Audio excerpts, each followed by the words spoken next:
10,000 को काटा सपोज $100 दंमोन दै $100 आव आङो मा खालामदों $10 इउज खालामदों 10% इउज खालामदोंमोन 10% इउज खालामनायाव मा जादों आङो $5 टेक प्रफिट जाबाय बेबायदि अके 5%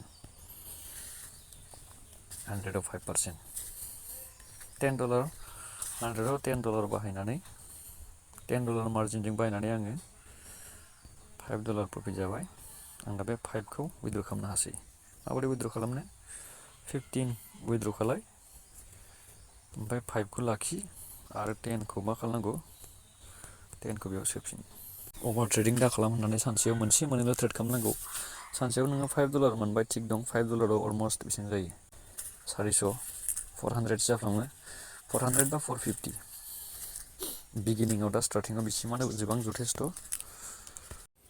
एक्सनेस एप्सखौ डाउनलड खालामनो थाखाय नोंथांमोना गिबियावनो भिडिअनि डिसक्रिपसनाव थानाय लिंकआव क्लिक खालाम नङाबा लिंकखौ कपि खालामनानै ला जिखुनु ब्राउजार जेरै क्रोम ब्राउजारनि एड्रेस बाराव पेस्ट खालामनानै ला कपि पेस्ट लडिं खालाम आरो बेनि उनावहाय बेबायदि कनफार्मेशन फैगोन बेनि उनाव बिगिनाव क्लिक खालाम आरो बेहाय कनफार्मेशन सोंगोन जेरै बेयावसो नों गासैबो बेगखौ सिलेक्ट खालामदों बेबायदिनो बेगफोरखौ सिलेक्ट खालाम आरो गुबुन स्टाइलनि फैब्ला बेखौ हायाब्ला गुबुन स्टाइल नाय जेरै बेयाव गारिनि लामाखौ सोंदों गारिया थाङै थाङै माबायाव जोबथाहैगोन जोबथा लामाखौ सोंदों आरो बेनि उनाव कनफार्म खालाम स' बिनि उनावहाय एप्सआ डाउनलड जागोन बेयाव डाउनलडआव क्लिक खालाम नोंथांमोना आंना अलरेडि डाउनलड दंखायो स' डाउनलड खालामनायनि उनावहाय नोंथांमोना क्रोम ब्राउजारनि डाउनलडआव थांनानै एप्सखौ क्लिक खालामनानै इनस्टल खालाम इनस्टल जाखांनायनि उनाव एप्सखौ अपेन खालामनायनि उनावहाय रेजिस्टाराव क्लिक खालाम बेवहाय गावबा गाव कान्ट्रिखौ सिलेक्ट खालाम मोना जेरै बेनि उनाव कन्टिनिउ क्लिक खालाम बेनि उनावहाय बेवहाय नोंथांनि इमेलखौ हो इमेलाव उनावहाय कड फैगोन अटिपि गावबा गावनि इमेलखौ हो नोंथांमोना बेवहाय आं आंनिखौ ब्लार खालामना लानि प्राइभेसिनि थाखाय जिमेल एप्सआव थांनानै इमेलखौ नायबानो जाबाय जेरैहाय बेबायदि जिमेल एप्सआव थांनानै नोंथांनि इमेलखौ बेयाव नायबानो जाबाय बेनि उनावहाय कन्टिनिउ खालाम बेनि उनावहाय बेयाव पासवर्ड बानाय पासवर्डआ 8थानिफ्राय 15थानि गेजेराव जानांगौ गिदिर आखर फिसा आखर आरो नाम्बार आरो सिम्बल थानांगौ जिखुनु स्टार हेश जेरैहाय बेफोरबायदि टटेल 8था जानांगौ 8थानिफ्राय 15थानि गेजेराव जानांगौ बेफोरबायदि एसे गोरानो बेनि उनाव कन्टिनिउ खालाम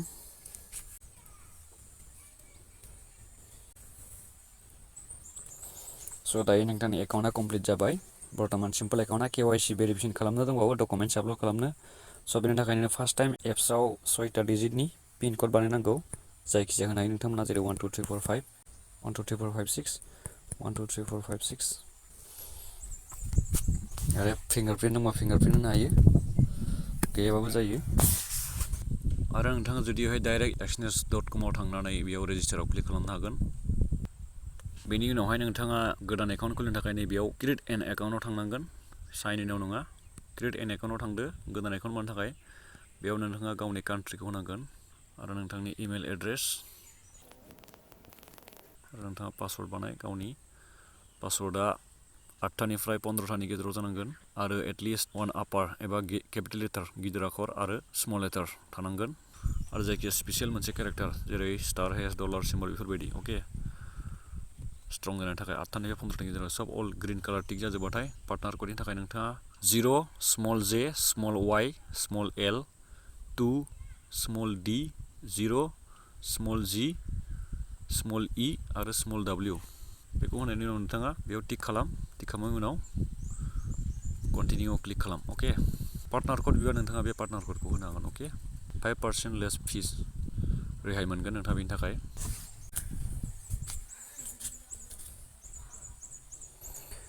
बेवहाय इमेल एड्रेसखौ भेरिफिकेसन खालामसिगोन बेनिखायनो बेयाव नोंथांमोना सेन्ड मी क'डआव क्लिक खालाम आरो नोंथांनि इमेलाव क'ड फैगोन 6टा डिजिटनि बेखौ नोंथांमोना बेयाव नायनानै 517278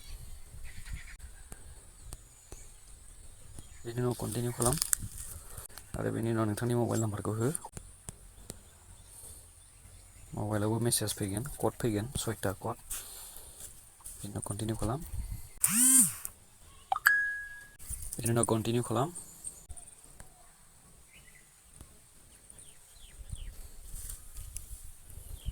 दानिया फैबाय नोंथांनि फार्स्ट नेम आरो लास्ट नेमखौ हो आरो डेट अफ बार्थखौ हो, नोंथांनि रिजनखौ हो, जेरै जोंनि आसाम स्टेट, एड्रेसखौ हो, बेनि उनाव जेन्डारखौ सिलेक्ट खालाम, मेल फिमेल, हौवा हिन्जाव, बेनि उनाव कन्टिनिउ क्लिक खालाम। दायो नोंथाङा $2000 डिप'जिट खालामनो हासिगौ आरो बेनिख्रुइ बांसिन जुदि डिप'जिट खालामनो गोसोबा नोंथाङा KYC भेरिफिकेसन कमप्लिट भेरिफिकेसन होनांगोन पेमेन्ट मोडफोरखौ गासिबो इनेबल खालामनो थाखाय। कमप्लिट भेरिफिकेसनाव क्लिक खालाम।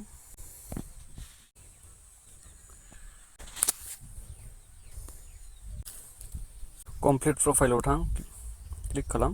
गासिबो पेमेन्टखौ इनेबल खालामनो थाखाय नोंथाङा बेखौ कमप्लिट खालामनांगौ, KYC खौ होनांगौ।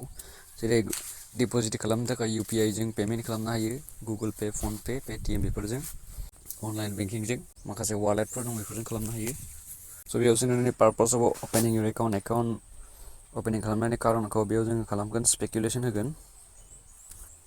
साप'ज आं गोदाननि थाखाय खालामदों दै, फुरा गोदान कमप्लिट गोदान ट्रेडार, बेनि थाखाय बेयाव होगोन फान्ड, लन, बिजनेस, इमप्लयमेन्ट मा दङ आं बेयाव इनहेरिटेन्स होगोन। खमावबो 0निफ्राय $20,000 मेक्सिमाम वेल्थ। नोंथांनि बिजनेसखौ सोंदों मा मावो, सेल्फ एमप्लयड बा स्टुडेन्ट, इयारलि इनकामखौ सोंदों, टेक्स होखांनायनि उनाव आं खमावनो खमखौ होगोन। लास्ट 3 इयार्सआव नोंथांनि ट्रेडिंनि एक्सपिरियेन्सखौ सोंदों, आंनि ट्रेडिं एक्सपिरियेन्स गैया, स' बेहायनो गोदाननि थाखाय बेयाव होबाय। आरो माब्ला स्किल जागोन सोंदों, बेवहाय 6 मान्थ प्लास नांगोन सोलोंनो थाखाय आंनो, साप'ज आं गोदान। आरो बेयाव सोंदों What is the anticipated monthly income you are prepared to invest with Exnessआव नोंथाङा बेसेबां फैसा गारनो सानदों एबा बेसेबां इनभेस्ट खालामनो नागिरदों सोंदों। आं दायो होनाय नन फर नाव, दानि थाखाय नांथ'वा। 1 बोसोरनि गेजेराव नोंथांनि ट्रेडिं प्लानखौ सोंदों। फुल टाइम प्रफेसनेल ट्रेडार जानो थाखाय सानदों। नोंथाङा मा मा ट्रेड खालामनो सानदों बेवहाय, स्टक मार्केट दङ, फरेक्स कारेन्सि पेयार दं, आं बेखौ होनि। क्रिप्ट' कारेन्सिबो दङ, मेटेल, गोल्ड आरो कमडिटिस दं, गेस, अइल बेफोरखौ होनो हायो आरो स्टकबो दं माखासे, बेफोरखौ सब क्लिक खालामनो हायो नोंथाङा। उनाव कन्टिनिउ खालाम। आरो नोंथाङा बेयाव मानिफ्राय खोनादों एक्सनेसखौ, साप'ज ओमफ्राय इउटिउब होबा इउटिउबनिफ्राय खोनादों। बेयाव दा नोंथाङा नोंथांनि नामखौ नोंथांनि आधार कार्डआव थानाय बायदि बेयाव होदो। साप'ज गल्ड जादोंबा नोंथाङा बेयाव सुद्रायफिननो हायो। बिनि उनाव सेभ खालामदो आरो नोंथाङा बेयाव आपल'ड डकुमेन्ट्सआव क्लिक खालाम। बेयाव डाटा इउजार्स एग्रिमेन्ट होनांगौ, पारमिसन। बिनि थाखाय कान्ट्रि सिलेक्टनि थाखाय सिटिजेन, जों आमेरिकान सिटिजेन नङा, बेखायनो आदार्सआव थां, बेनिखाय कन्टिनिउ खालाम। बे अट'मेटिक इन्डिया सिलेक्ट जाबाय। ओमफ्राय सिलेक्ट नोंथाङा मा होनो सानदों, पासपर्ट होनो हायो, ड्राइभार लाइसेन्स, फ्रन्ट बेक होनांगौ, आधार कार्ड सिगांनि आरो उननि बेखौ होनो हायो। रेकमेन्डेड आधार कार्ड होनाया साबसिन होनदों। भटार आइडिबो होनो हायो, फ्रन्ट आरो बेकखौ गैयाबा सिगांनिखौ आरो उननिखौ। पान कार्ड होनो हायो, सिगांनिखौ होबाबो जागोन पान कार्डखौ, खिन्थु बेयाव आधार कार्ड होनो, आधार कार्डआ साबसिन, बेयाव होनि। स' बेवहाय डकुमेन्ट्स होनायनि माखासे क्लियारिटिखौ देखायदों, क्लियारिटिखौ। डकुमेन्ट्सआ साफा जानांगौ, फट' साफायनाया आधार कार्डनि सिगांनि आरो उननिखौ। गिबियाव नैबेहाय सिगांनिखौ आपल'ड खालाय आरो उनावहाय नैबेहाय उननिखौ आपल'ड खालाय। बेहाय सिगांनिखौ खालाम, नैबेहाय उननिखौ खालाम उनाव। आरो बेयाव फट'आ मोनब्रै खनाखौ नुनाय जानांगौ, बहि गुफुराव दोननानै मोजां साफायनो हागोन। मोलाला जानो मोननाय नङा, साफा मोखांखौ नुनांगोन, आधार नाम्बारखौ मोजां नुनांगोन आरो बे क'डखौ मोजां नुनांगोन, एड्रेसफोरखौ। स' बेनि उनाव डकुमेन्ट्सआव साबमिटआव क्लिक खालाम, अके। जुदि एकाउन्ट खुलिखांनानै जुदि एकाउन्टआव बेयाव देखायो 10,000 USD बे डेम' एकाउन्ट, बेनि उनावबो रियेल एकाउन्टआव थांनानै जुदि देखायोबा न' रियेल ट्रेडिं एकाउन्ट येट होननानै देखायोबा नोंथांमोना बै गोजौनि प्लास सिनाव क्लिक खालाम। बिनि उनावहाय मा टाइपनि एकाउन्ट खुलिनो, रियेल एकाउन्टआव क्लिक खालाम। बेयावहाय अपसन ओंखारगोन बेबायदि, न' कमिसन, थाइसेबो कमिसन लाया फैसा सोनाय आरो बख'नायाव। स्प्रिट लागोन फ्रम 0.2 थाखा स्प्रिट लागोन। बेयाव कन्टिनिउ खालाम। स' बेनि उनावहाय देखायदों बेयाव दङ please choose year account settings. एकाउन्टआव मा मा दं बेयाव कारेन्सि दङ USD, स' नोंथाङा बेयाव इण्डियानबो होनो हायो, इण्डियान कारेन्सिबो दङ, इण्डियान रुपिसखौ सिलेक्ट खालामनो हायो, नाथाय आं बेयाव USD खौनो दोननि, अके।